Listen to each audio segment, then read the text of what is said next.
la la. Good morning everyone. Today we are going to detail a very special someone's car. She's none other than Jeanette Aw.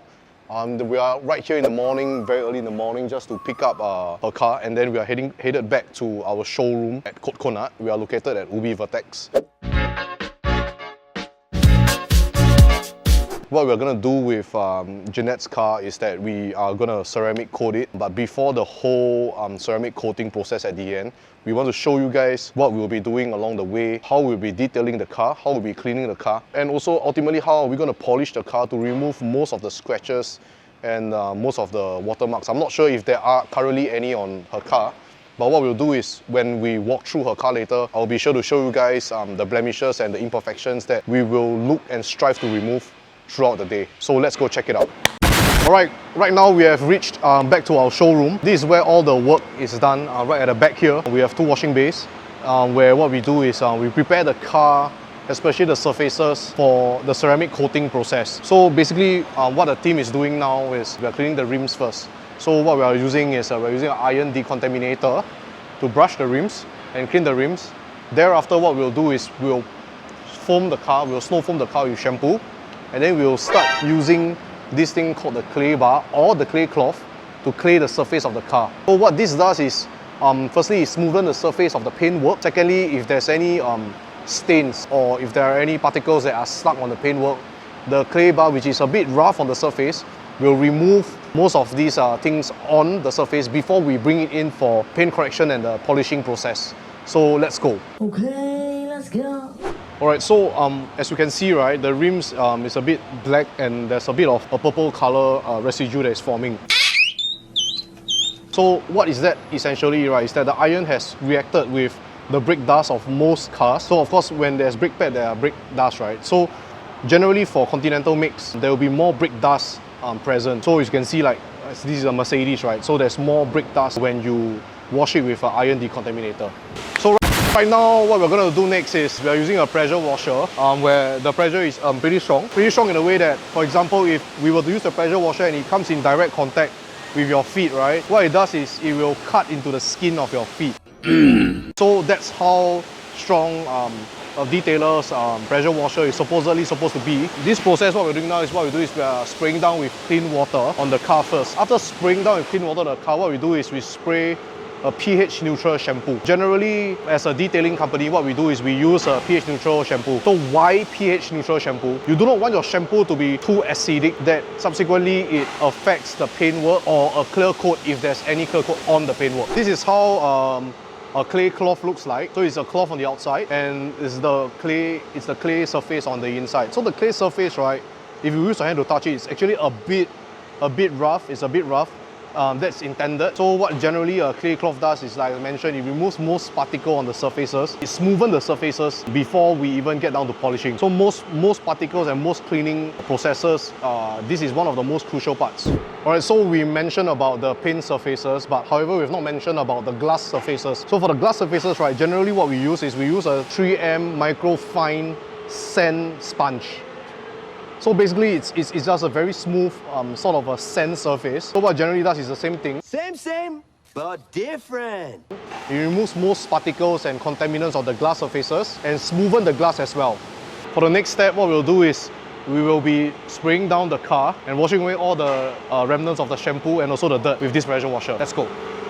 After the cleaning process, what we do now is we use a microfiber cloth to clean away the water and dry the car. So why do you use a microfiber cloth? The surface of this cloth is actually extremely soft. So what it does is it minimizes the opportunity and the chances for scratches to happen while you clean and wipe the car dry. So this is how it looks like. Alright, right now we have moved the vehicle into enclosed area. So why do we move most cars into this enclosed area before we do the power polishing or paint correction process, right? For a professional detailer, what you generally need to have are lights that are essential in spotting the swirl marks, watermarks and scratches, hairline scratches that you cannot see on normal sunlight and also under fluorescent light. So a spot LED track light is a light, right, that you'll be able to see most of the swirl marks or blemishes that you will need to remove in the vehicle, on the vehicle, right? So for some places, they use fluorescent light. It gives you the the misconception or the impression that the car is very shiny, but actually if a well-trained detailer or someone that's in the industry that deals with automotive paint or surfaces, right, they will be able to see the swirl marks and scratches that are still present. Ah, oh, that's hot. That's hot. Yeah, so just let me show you a clear example. I know the car looks very gloss after we have washed and clayed down earlier, but just let me show you what a spot LED light can spot as compared to a fluorescent light, right? So show the camera here. I'm not sure, are you able to see the light hairline scratches? Can see? Can see the light hairline scratches here? Yeah, so these are the scratches, right, that under fluorescent light, you will not be able to see it at all. So what we're going to do now is a paint correction and polishing process where most of these will be removed. Once this is removed, right, the car will definitely have a deep gloss that is exceptionally gloss and shiny as compared to a showroom condition car as well. Oh my god!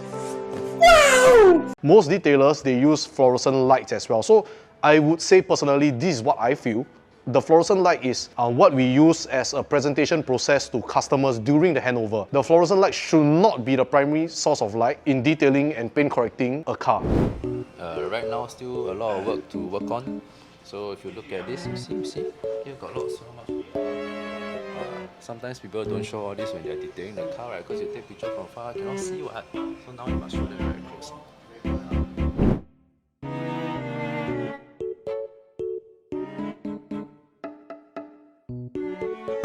Alright, so now we are done with the paint correction polishing process. So I just want to talk about the polishing, the machine and the compound that we use, right? So for different usages, we use different pads. So this is actually removable. We use different pads. And also for, this machine could also be different. So what this machine does is that when you press it, right, it turns in one direction only. And in that one direction, what it does is, while you apply the polishing process on the paintwork, right, with the polishing compound, what it does is effectively removes most swirl marks, most watermarks, and so on.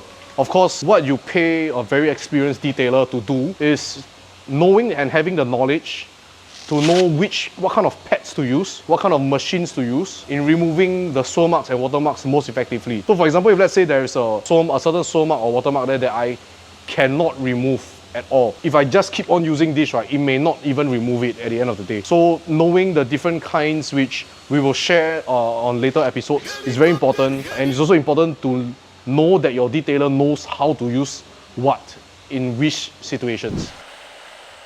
Alright, so we've moved the car out now. What we are doing now is we are cleaning down the polishing compound, which you can see some white powdery substances here.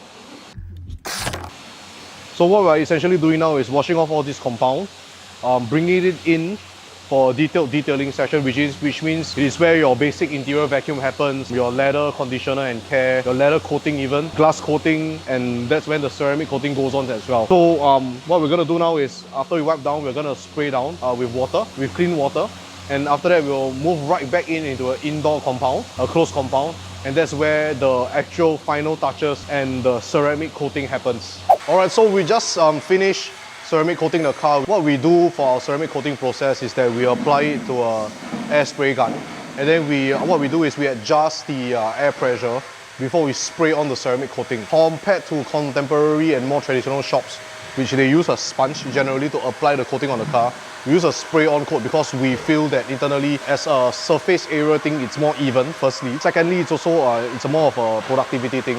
It helps us to improve our downtime while working on ceramic coating a car. Generally, after the ceramic coating of a car, what we do is we touch up on the interior detailing and also on the plastic trims, etc. So you can see that the team is actually cleaning the plastic trims. We're actually shining the plastic trims of the car, which most detailers tend to miss out. The good detailers and the not so good detailers, I think this is where the small differences are made. We have someone vacuuming the car now. We're gonna work on the leather conditioning, the leather care, and also what we'll do is we'll disinfect and anti-bac the car with a 2-in-1 nano misting fogging shortly. So stay tuned for the end result. We'll review the glossiness of the car right after this.